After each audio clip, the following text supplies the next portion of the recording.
Hello friends, स्वागत है आप सभी का आज की इस नई वीडियो में। आप देख रहे हैं आपका अपना यूट्यूब चैनल बोर्ड प्रेप 2.0। तो आज इस वीडियो में हम देखने वाले हैं एमपी बोर्ड कक्षा 10वीं अर्धवार्षिक परीक्षा 2025-26 हिंदी का पेपर। साथ ही साथ आज इस वीडियो में आपको इसके सभी प्रश्नों के उत्तर भी दिए जाएंगे। अर्धवार्षिक परीक्षा 2025 कक्षा 10वीं का हिंदी का पेपर 7 नवम्बर के दिन होने वाला है। तो चलिए फ्रेंड्स, वीडियो को स्टार्ट करने से पहले अगर आप इस चैनल पर पहली बार आए हैं, साथ ही साथ यदि आपको और भी आने वाले पेपर के वीडियोस चाहिए तो फ्रेंड्स आपको वीडियो के नीचे सब्सक्राइब का बटन दिखाई दे रहा होगा, आपको उसे दबा देना है। इससे ये होगा कि जब भी मैं कोई नेक्स्ट वीडियो अपलोड करता हूँ उसकी नोटिफिकेशन आपको सबसे पहले मिल जाएगी। चलिए फ्रेंड्स, आज की इस वीडियो को हम स्टार्ट करते हैं। जैसा कि आप देख सकते हैं, एमपी बोर्ड कक्षा 10वीं अर्धवार्षिक परीक्षा 2025-26 विषय हिंदी। आज की इस वीडियो में हम कक्षा 10वीं का हिंदी का पेपर हल सहित देखने वाले हैं। तो यहाँ पर जो टोटल प्रश्न रहेंगे ये होंगे 23 और समय दिया जाएगा 3 घंटे। टोटल अंक होंगे 75। इसके बाद में निर्देश आप देख सकते हैं दिया है, सभी प्रश्न हल करना अनिवार्य है। प्रश्न क्रमांक 1 से 5 तक वस्तुनिष्ठ प्रश्न होंगे जिनके लिए 30 अंक निर्धारित है। इसके बाद प्रश्न क्रमांक 6 से लेकर 23 तक प्रत्येक प्रश्न में आंतरिक विकल्प दिए गए हैं। प्रश्न 6 से लेकर 17 तक प्रत्येक प्रश्न 2 अंक का है। उत्तर लिखने की शब्द सीमा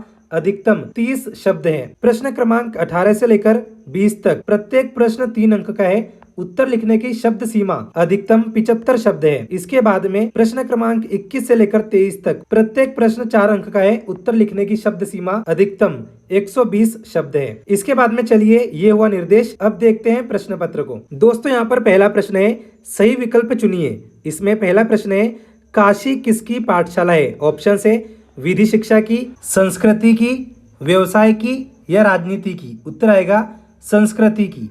इसके बाद में दूसरा प्रश्न है, एक से अधिक अर्थ देने वाले शब्द कहलाते हैं। ऑप्शन है विपरीतार्थक शब्द, एकार्थी शब्द, विलोम शब्द या अनेकार्थी शब्द। उत्तर आएगा अनेकार्थी शब्द। तीसरा है, मैं क्यों लिखता हूँ के लेखक का नाम क्या है? ऑप्शन है शिवपूजन सहाय, कमलेश्वर, शिव प्रसाद मिश्र, अज्ञेय। उत्तर आएगा अज्ञेय। दोस्तों, इसके बाद में प्रश्न क्रमांक 4 है, फाल्गुन माह में कौन सी ऋतु आती है? ऑप्शन है वर्षा, वसंत, शरद या सर्दी। उत्तर आएगा वसंत। इसके बाद में पांचवा प्रश्न है, दूध का दूध, पानी का पानी का अर्थ है। ऑप्शन है स्वस्थ होना, भला करना, सही न्याय या अलग अलग करना। उत्तर आएगा सही न्याय। इसके बाद अगला प्रश्न है, एकांकी में कितने अंक होते हैं? ऑप्शन है 10, 2, 1 या 7। उत्तर आएगा एकांकी में 1 अंक होता है। इसके बाद में प्रश्न क्रमांक 2 है, रिक्त स्थानों की पूर्ति करिए। यहाँ पर आपको टोटल 6 प्रश्न दिए जाएंगे। पहला प्रश्न है, प्रयोगवाद के जनक रिक्त स्थान माने जाते हैं। दोस्तों, इसका उत्तर आएगा जयशंकर प्रसाद। दूसरा प्रश्न है, श्रृंगार रस का स्थायी भाव रिक्त स्थान है। दोस्तों, इसका उत्तर आएगा रति। तीसरा प्रश्न है, काव्य की शोभा बढ़ाने वाले धर्म रिक्त स्थान कहलाते हैं। इसका उत्तर आएगा अलंकार। चौथा प्रश्न है, बाल गोविंद भगत रिक्त स्थान के पद गाया करते थे।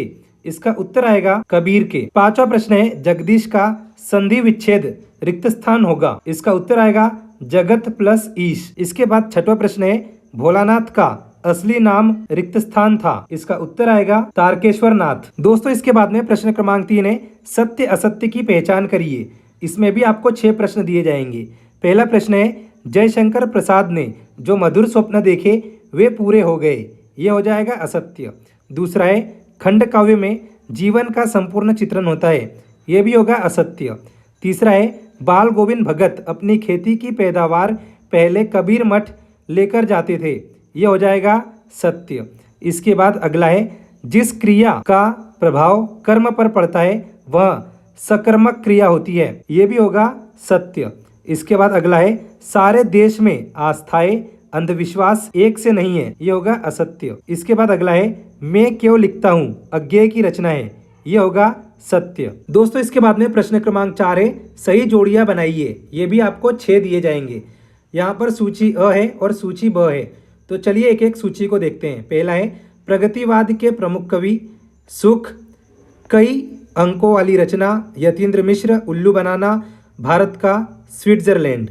सूची ब में दिया है, दुख, नागार्जुन, नौबत खाने में इबादत, नाटक, कटाओ, मूर्ख बनाना। चलिए इनके उत्तर देखते हैं। दोस्तों, इनके उत्तर कुछ इस प्रकार से आएंगे, प्रगतिवाद के प्रमुख कवि ये हो जाएंगे नागार्जुन। दूसरा है सुख, इसका उत्तर आएगा दुख। अगला है कई अंकों वाली रचना, इसका उत्तर आएगा नाटक। इसके बाद है यतीन्द्र मिश्र, उत्तर आएगा नौबत खाने में इबादत। इसके बाद अगला है उल्लू बनाना, इसका उत्तर आएगा मूर्ख बनाना। इसके बाद अगला है भारत का स्विट्जरलैंड, इसका उत्तर आएगा कटाओ। इसके बाद में प्रश्न क्रमांक 5 है एक वाक्य में उत्तर दीजिए। यहाँ भी आपको 6 प्रश्न पूछे गए हैं। पहला प्रश्न है शिव का धनुष किसने तोड़ा था, इसका उत्तर आएगा श्री राम ने। दूसरा प्रश्न है किस छंद में 24 मात्राएं होती है, इसका उत्तर आएगा दोहा छंद में। इसके बाद तीसरा प्रश्न है बाल गोविंद भगत क्या काम करते थे, इसका उत्तर आएगा खेती बाड़ी। इसके बाद चौथा प्रश्न है जिन शब्दों से करने या होने का बोध होता है वे शब्द क्या कहलाते हैं, इसका उत्तर आएगा क्रिया। इसके बाद पांचवा प्रश्न है रोहित क्या कर रहा है किस प्रकार का वाक्य है, इसका उत्तर आएगा प्रश्नवाचक। इसके बाद अगला है गंतोक का अर्थ क्या है, इसका उत्तर आएगा पहाड़। इसके बाद में चलिए अब हम देखेंगे प्रश्न क्रमांक 6 से लेकर प्रश्न क्रमांक 23 को। तो इस वीडियो को आप लास्ट तक देखते रहिए क्योंकि इसमें आपको निबंध वाला प्रश्न भी बताया जाएगा, गद्यांश पद्यांश वाला प्रश्न भी बताया जाएगा और साथ ही साथ जो एप्लीकेशन होते हैं आवेदन पत्र वो वाला भी प्रश्न बताया जाएगा। इसीलिए आप वीडियो को लास्ट तक देखते रहिए। चलिए अब हम देखेंगे प्रश्न क्रमांक 6 से लेकर प्रश्न क्रमांक 23 तक। तो प्रश्न क्रमांक 6 है छायावाद की कोई 2 विशेषताएं लिखिए। अथवा में दिया है बाबू गुलाब राय के अनुसार निबंध की परिभाषा लिखिए। इसके बाद प्रश्न क्रमांक 7 है कवि सूरदास अथवा जयशंकर प्रसाद की काव्यगत विशेषताएं निम्न बिंदुओं के आधार पर लिखिए। पहला है 2 रचनाएं, दूसरा है भावपक्ष। तो यहाँ पर आपको या तो कवि सूरदास की लिखनी है या फिर जयशंकर प्रसाद की। प्रश्न क्रमांक 8 है फाल्गुन में ऐसा क्या होता है जो बाकी ऋतुओं से भिन्न होता है। अथवा में है गोपियों द्वारा उद्धव को भाग्यवान कहने में क्या व्यंग निहित है। दोस्तों इसके बाद में प्रश्न क्रमांक 9 है परशुराम के क्रोध करने पर लक्ष्मण ने धनुष टूट जाने के लिए कौन कौन से तर्क दिए। अथवा वाला प्रश्न है संतकार किन किन रूपों में मुख्य गायक गायिकाओं की मदद करते हैं। प्रश्न 10 है अतिशयोक्ति अलंकार की परिभाषा एवं उदाहरण दीजिए। तो इस वाले प्रश्नों को आपको अच्छे से याद करना है। ये वाला प्रश्न आपके अर्धवार्षिक परीक्षा के साथ साथ वार्षिक परीक्षा के लिए भी बहुत ज्यादा महत्वपूर्ण है। अथवा में दिया है महाकाव्य की परिभाषा लिखते हुए एक महाकाव्य का नाम लिखिए। प्रश्न 11 है वीर रस की परिभाषा लिखते हुए उदाहरण भी लिखिए। अथवा में प्रश्न है दोहा छंद की परिभाषा एवं उदाहरण दीजिए। प्रश्न 12 है कहानी और उपन्यास में 2 अंतर लिखिए। इसका अथवा वाला प्रश्न है आत्मकथा की परिभाषा लिखते हुए किसी एक प्रसिद्ध आत्मकथा का नाम लिखिए। प्रश्न 13 है सेनानी न होते हुए भी चश्मे वाले को लोग कैप्टन क्यों कहते थे। अथवा वाला प्रश्न है लेखिका मन्नू भंडारी के पिता रसोई को भटियार खाना क्यों कहते थे।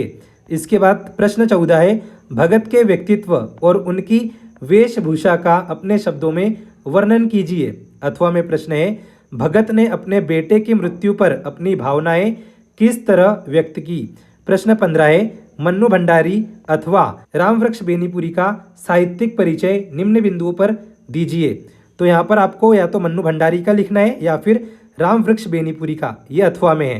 पहला है 2 रचनाएं, दूसरा है भाषा शैली। इसके बाद में प्रश्न 16 है निम्नलिखित वाक्यांशों के लिए एक शब्द दीजिए। तो पहला है जो सब कुछ जानता हो, दूसरा है जिसकी तरह कोई दूसरा न हो। निम्नलिखित शब्दों का संधि विच्छेद कीजिए तथा संधि का नाम लिखिए।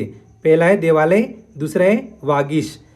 प्रश्न 17 है देश की सीमा पर बैठे फौजी किस तरह की कठिनाइयों से जूझते हैं। अथवा में है माता का अंचल पाठ में बच्चों की जो दुनिया रची गई है वह आपके बचपन की दुनिया से किस तरह भिन्न है।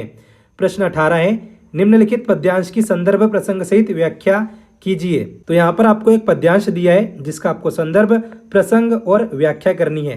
तो पद्यांश कुछ इस प्रकार से है फसल क्या है और तो कुछ नहीं है वह, नदियों के पानी का जादू है वह, हाथों के स्पर्श की महिमा है। तो इस प्रकार से आप इस पद्यांश को यहाँ से नोट कर सकते हैं।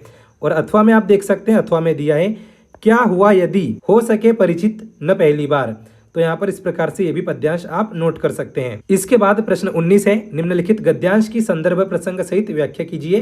तो यहाँ पर आपको गद्यांश दिया है जिसका संदर्भ प्रसंग और व्याख्या करनी है। तो कुछ इस प्रकार से ये गद्यांश है बार बार सोचते क्या होगा उस कौम का जो अपने देश की खातिर घर गृहस्थी जवानी जिंदगी सब कुछ होम देने वालों पर भी हंसती है और अपने लिए बिकने के मौके ढूंढती है। दुखी हो गए। अथवा में जिस योग्यता प्रवृत्ति अथवा प्रेरणा के बल पर आग या सुई धागे का आविष्कार हुआ वह है व्यक्ति विशेष की संस्कृति और उस संस्कृति द्वारा जो आविष्कार हुआ जो चीज उसने अपने तथा दूसरों के लिए आविष्कृत की उसका नाम है सभ्यता। तो इस प्रकार से ये गद्यांश है। दोस्तों प्रश्न क्रमांक 20 है मेरा प्रिय खेल विषय पर दो मित्रों के बीच संवाद लिखिए अथवा में स्वच्छ भारत विषय पर अनुच्छेद लिखिए। प्रश्न 21 है निम्नलिखित गद्यांश अथवा काव्यांश को पढ़कर उसके नीचे लिखे प्रश्नों के उत्तर दीजिए। आपको नीचे एक गद्यांश और एक काव्यांश दिया है और साथ ही साथ उसके नीचे कुछ प्रश्न दिए हैं। गद्यांश और काव्यांश को पढ़कर उस प्रश्नों के उत्तर देने हैं। तो यहाँ पर आप गद्यांश को पढ़ सकते हैं। आप हमेशा अच्छी जिंदगी जीते आ रहे हैं। आप हमेशा बढ़िया कपड़े, बढ़िया जूते, बढ़िया घड़ी, बढ़िया मोबाइल जैसे दिखावों पर बहुत खर्च करते हैं, मगर आप अपने शरीर पर कितना खर्च करते हैं। ये गद्यांश है और इसके नीचे कुछ प्रश्न है जैसे कि उपर्युक्त गद्यांश का उचित शीर्षक लिखिए। अनमोल क्या है? शुद्ध व असली शब्दों के विलोम शब्द लिखिए। और अथवा में आपको एक काव्यांश दिया है जैसे कि नर हो न निराश करो मन को, कुछ काम करो कुछ काम करो। इस प्रकार से आपको एक काव्यांश दिया है, आप इसे यहाँ से नोट कर सकते हैं। इसके प्रश्न है मनुष्य को क्या करना चाहिए? आदमी का जन्म किस उद्देश्य से हुआ है? तीसरा प्रश्न है इस काव्यांश का शीर्षक लिखिए। दोस्तों प्रश्न 22 है अपने प्राचार्य को शाला छोड़ने पर स्थानांतरण प्रमाण पत्र यानी कि टीसी देने हेतु आवेदन पत्र लिखना है। और अथवा में दिया है प्रथम श्रेणी में उत्तीर्ण होने पर अपने मित्र को बधाई पत्र लिखिए। इसके बाद में प्रश्न क्रमांक 23 है निम्नलिखित विषयों में से किसी एक विषय पर रूपरेखा सहित सार गर्भित निबंध लिखिए लगभग 120 शब्दों में। तो आपको इस प्रश्न में निबंध लिखना है। तो पहला है प्रदूषण की समस्या, दूसरा है जल ही जीवन है, विज्ञान का महत्व, जीवन में खेलों का महत्व, दहेज प्रथा एक सामाजिक समस्या। तो इसमें से फ्रेंड्स आपको प्रदूषण की समस्या और विज्ञान का महत्व इस वाले निबंध को आपको अच्छे से याद करना है। ये आपके अर्धवार्षिक परीक्षा के साथ साथ वार्षिक परीक्षा के लिए भी बहुत महत्वपूर्ण है, तो आपको अच्छे से इन्हें याद करना है। तो फ्रेंड्स ये हुए यहाँ पर प्रश्न क्रमांक 1 से लेकर 23 तक सभी प्रश्न। तो जैसा कि फ्रेंड्स आप सभी ने देखा आज इस वीडियो में आपको एमपी बोर्ड अर्धवार्षिक परीक्षा 2025-26 कक्षा 10वीं का हिंदी का पेपर हल सहित बताया है जो कि 7 नवंबर के दिन होने वाला है। फ्रेंड्स अगर आपका कोई भी डाउट हो तो आप हमें कमेंट बॉक्स में कमेंट करके बता सकते हैं। साथ ही साथ वीडियो के डिस्क्रिप्शन में आपको इंस्टाग्राम की लिंक मिल जाएगी, वहां पर भी जाकर आप हमें फॉलो कर सकते हैं। फ्रेंड्स आई होप कि ये वीडियो आपको पसंद आया होगा। अगर ये वीडियो आपको पसंद आया हो तो इस वीडियो को लाइक करके इस चैनल को सब्सक्राइब कर लीजिए। साथ ही साथ इस वीडियो को अपने दोस्तों के साथ शेयर करना ना भूले। फ्रेंड्स मिलते हैं अगले वीडियो में, तब तक के लिए bye bye and take care.